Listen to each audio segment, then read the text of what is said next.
기도 언제든지 은혜 받는데 어제 오후에 저한테 전화가 하나 왔어요. 전화가 왔는데 우리 그 유튜브 방송에 들어가서 본다고 그래요. 근데 물론 아유 목사님 은혜 많이 받았습니다 그러는데 이영주 장로님 모르시는 분인데 나하고 친구쯤 될 거예요. 나보다 나이가 한두 살 많은데 이영주 장로님이 누구세요? 그래. 그래서 나하고 젊었을 때부터 친구고 과거 이러이러한 분이다 그랬더니 기도에 너무 은혜 받았어요. 그래. 국가 민족을 위해서 교회를 위해서 어떻게 간절하게 그렇게 기도하는지 아주 너무 은혜 많이 받고 제가 매일 이 유튜브 방송을 보고 은혜 받습니다. 그래서 얼마나 감사한지요. 그래서 이게 지금 안 보는 것 같지만 많은 사람들이 보고 있어. 박삼봉 군이라고 지금 나이가 한 80 중반쯤 됐을 텐데 지금도 각 교회 다니면서 찬송으로 은혜를 끼치는 그런 장로님일 거예요. 그런데 특별히 뭐 나한테 문자를 아니는데 그 문자 지금 나한테 들어와 있어. 내가 나중에 보여드릴게. 그래서 우리 장로님 감사합니다. 그렇게 늘 국가 민족을 위해서 기도하고 열심히 섬겨주니까 하나님이 크게 축복하실 줄로 믿습니다. 예, 그래서 오늘 이사야 33장 17절로 24절 상당히 어려운 말씀이에요. 근데 쉽게 제가 여러분들에게 말씀드릴 수 있는 것은 뭐냐면 오늘 이 말씀을 우리들이 듣고 또 가정에서 또 지방에서 또 해외에서도 많이 듣고 연락들이 오고 있습니다. 그래서 이사야 33장 17절로 24절 말씀이 어렵지만 간단하게 풀이라면 하나님의 통치가 실현될 때 이 땅에서 어떤 현상이 일어나느냐라고 하는 것을 오늘 아침에 말씀을 드리려고 합니다. 사랑하는 성도 여러분, 우리 인간들에게는 누구나 바람이 있죠. 이상향이 있습니다. 어떤 사람들은 물질적인 것으로 그 이상향을 추구하며 또 어떤 사람은 영적인 것으로만 그것을 추구하려고 하는 경향이 있습니다. 그래서 우리가 잘 아는 초대교회부터 있었던 이단들 있잖아요. 영지주의자들은 극단적으로 물질적인 것은 악하다고 보았으며 오직 영적인 것을 선하다고 판단을 해왔습니다. 그리고 영적인 것만을 추구한 다른 종교들도 영지주의자들과 본질적으로 다르지 않다고 저는 말씀을 드리고 싶은 것입니다. 또한 물질적인 이상향을 추구하는 사람들은 영적인 세계, 곧 보이지 않는 세계에 대해서는 별로 관심이 없다고 하는 것 우리 잘 알고 있습니다. 21세기 오늘 과학 문명을 맹신하는 사람들이나 영혼이 없다고 사람이 죽으면 그만이라고 생각하는 사람들은 모두 물질적인 이상향을 추구하고 살아가는 사람들이라고 말씀을 드려도 과언이 아니라고 하는 것입니다. 특별히 마르크스주의자들은 한결같이 인간을 물질로만 보기에 그들의 이상향도 이 세상으로 한정되었다라고 하는 것을 우린 잘 알고 있습니다. 소위 소련이 공산화로 해서 70년 만에 미국 레이건 앞에 코르바초프가 무릎을 꿇었지 않습니까? 그래서 그것만 봐도 지금 유물론적인 사상은 이 땅에서 계속될 수 없는 사상이라고 하는 것을 우린 잘 알 수가 있습니다. 그런데 문제는 우리 그리스도인들, 기독교는 영적이면서 영적인 면만 추구하는 것이 아니라 또 물질적인 이상향을 성경이 가르쳐 주고 있다는 사실을 우리는 깨달아야 된다라고 하는 것입니다. 바꿔서 말하면 영적인 하나님의 나라가 이 세상에 동시에 도래되었고 완성됨을 가르치고 있다라고 하는 것입니다. 이 세상이나 하늘나라나 모두 하나님의 완전 통치, 완전 주권하에 있게 되며 죄악의 근원이 멸절될 때는 하나님의 나라가 비로소 완성된다고 성경이 우리들에게 가르쳐 주고 있습니다. 이렇듯 하나님의 통치가 실현되고 하나님의 나라가 실현될 때 어떤 일이 발생하는지 오늘 본문을 통해서 쉽게 한번 생각해 보므로 우리 모두 은혜 받기를 주님의 이름으로 축원합니다. 그래서 오늘 이 이사야서 34장 17절부터 24절까지를 몇 번 읽어보고 또 읽어보고 기도하고 생각해낸 것이 뭐냐면 이 말씀 속에서 뭘 우리가 알 수 있느냐라고 하면 하나님의 통치가 실현될 때의 상황을 우리가 생각할 수 있다라고 하는 것입니다. 하나님의 통치가 실현될 때 어떤 현상이 일어나냐? 세 가지 현상이 일어나는데, 첫 번째, 강포가 없어진다는 것입니다. 두 번째로 영원한 안전이 보장된다는 것입니다. 그리고 세 번째로 병든 자가 없어진다라고 하는 이 세 가지 말씀을 이사야서 33장 17절부터 24절까지를 통해서 우리에게 전하시고자 하는 의미라고 말씀을 드립니다. 그럼 오늘 아침 설교 본론의 첫째로 하나님의 통치가 실현되면 강포가 없어진다라고 하는 말이 무슨 말인가 한번 생각해 보겠습니다. 인간 세상, 그 타락한 이 세상의 모습은 한마디로 폭력으로 규정될 수도 있습니다. 이 폭력은 유형적인 것도 있으며 무형적인 것도 있다고 말씀을 드릴 수가 있습니다. 여러분들 창세기 6장 11절을 보게 되면요, 노아 당시에 온 땅이 하나님 앞에 회개하여 강포로 가득 찼던 것을 우리는 알 수가 있습니다. 이러한 인간의 타락한 심성이 21세기를 살아가는 오늘날까지 우리들에게까지 계속 유지되어 왔기에 언젠가 다시 노아 때와 같은 심판의 날을 맞이할 때가 올 수 있다는 것을 우리는 기억을 해야 된다라고 하는 것입니다. 바로 그날이 이 땅에 강포가 없어지는 날이며 하나님의 통치가 실현되는 날이기도 하다라고 말씀을 오늘 본문을 통해서 이야기해 주고 있는 것입니다. 강포가 없어진다는 말이 무엇입니까? 강포가 없어진다는 말은 하나님의 공의가 실현된다는 의미를 갖고 있는데, 이 공의에 의해 의롭지 못한 자들이 더 이상 발붙일 곳이 없게 된다라고 하는 말씀을 오늘 이사야가 선포하고 있는 것입니다.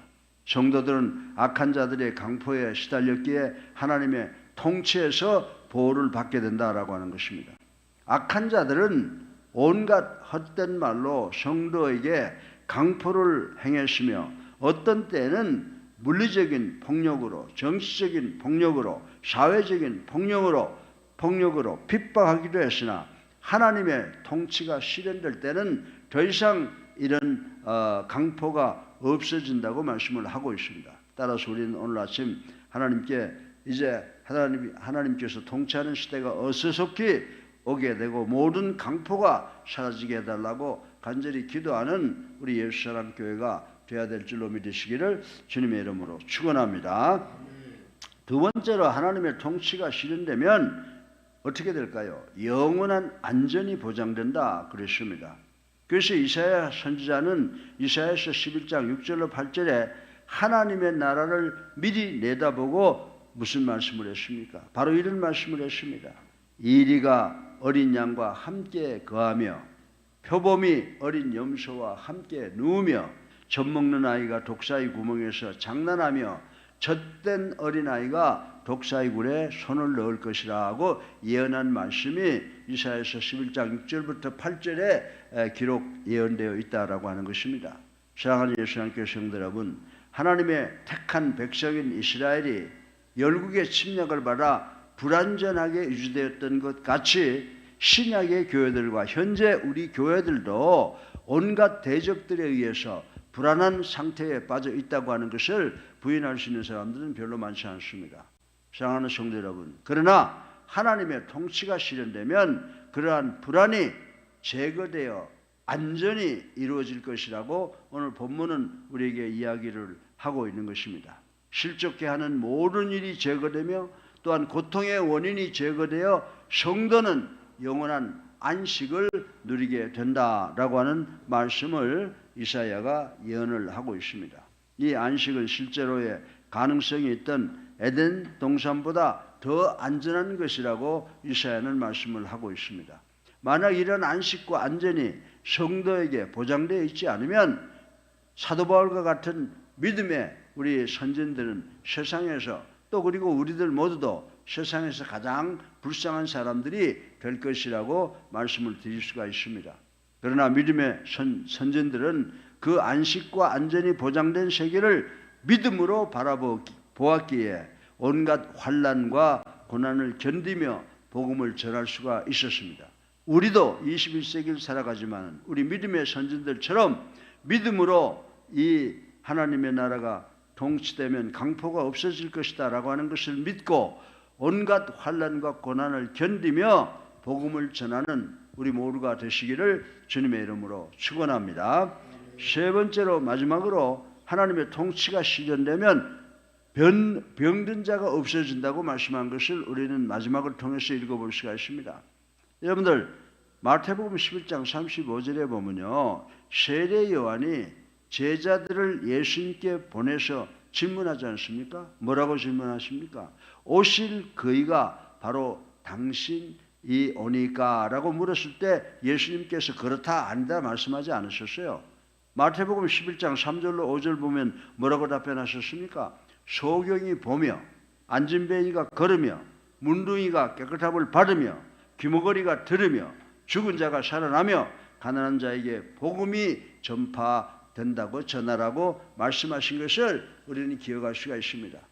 이 말씀은 문자적으로는 모든 병자가 고침을 받는다는 의미로 해석될 수도 있지만은 포괄적으로 인간의 모든 부족함과 인간의 모든 결함과 인간의 모든 필요가 제거된다는 의미로 해석이 된다는 사실을 우리는 알아야 된다라고 하는 것입니다.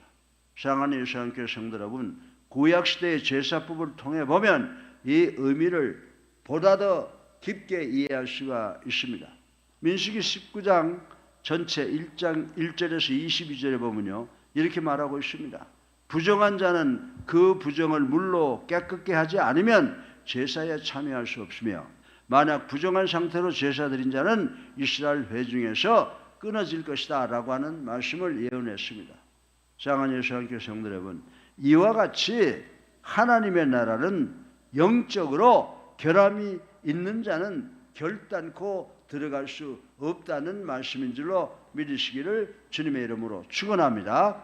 사랑하는 성도 여러분, 우린 예수 그리스도를 통해 이미 하나님의 통치를 받는 그 나라에 들어와 있다라고 하는 것입니다. 여전히 악이 존재하기에 완전한 하나님 나라의 축복에서 살고 있지는 않으나 그 축복을 우리도 이 땅에서 맛보고 그리고 살아가고 있는 줄로 믿는 우리 모두가 되시기를 주님의 이름으로 축원합니다. 그리고 하나님의 통치가 실현될 때 우리는 그 나라의 축복을 온전히 누리게 된다라고 하는 것입니다. 그래서 사도 바울 선생은 로마서 8장 18절을 통해서 뭐라고 말씀했습니까?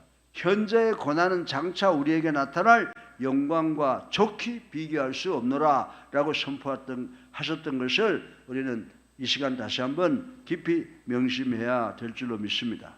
따라서 우리는 이 땅에서 하나님의 나라를 사모하며 그 나라가 속히 임하도록 기도하는 우리가 되시기를 주님의 이름으로 축원합니다. 그래서 오늘 하나님의 통치가 실현된다면 어떻게 된다고요? 세 가지 말씀하고 있습니다. 첫째로 강포가 없어진다. 둘째, 영원한 안전이 보장된다. 세 번째로 병든 자가 없어진다.